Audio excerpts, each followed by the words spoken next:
The ability to learn is itself very learnable, and it consists of things like curiosity, the ability to ask good questions, persisting in the face of difficulty, being resourceful, being able to have a range of different strategies to call upon,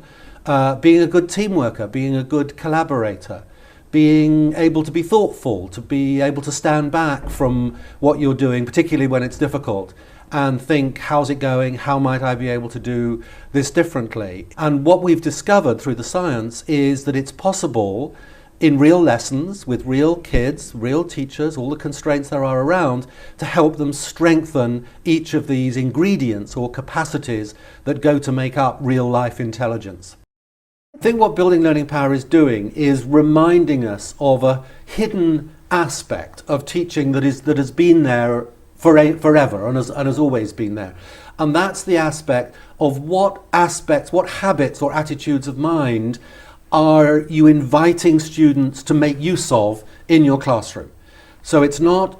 as well as being interested in the content, we're now much more interested in what learning muscles are being exercised and stretched as you do your sums or your essay or your science experiment.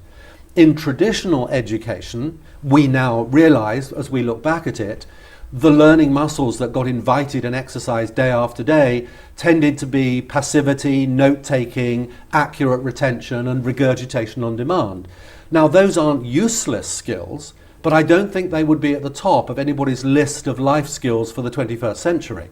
Most people would put curiosity, questioning, initiative, resourcefulness, responsibility, imagination up the top of their list. And what Building Learning Power is doing is saying we can, if we want, shift from that rather antiquated set of learning exercises to a different set which have much greater value, much greater validity for young people out in the big wide world. So there is an implied critique, if you like, within Building Learning Power of not of the content or not of the examinations, but of the kinds of learning exercise which young people are getting in lessons. And what we have discovered is without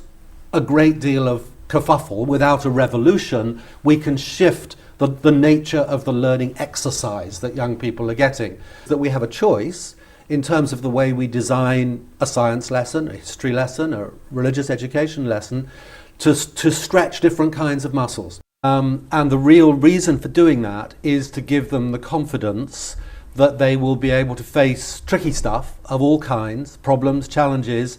out there in the big wide world in their real lives, both now and in the future.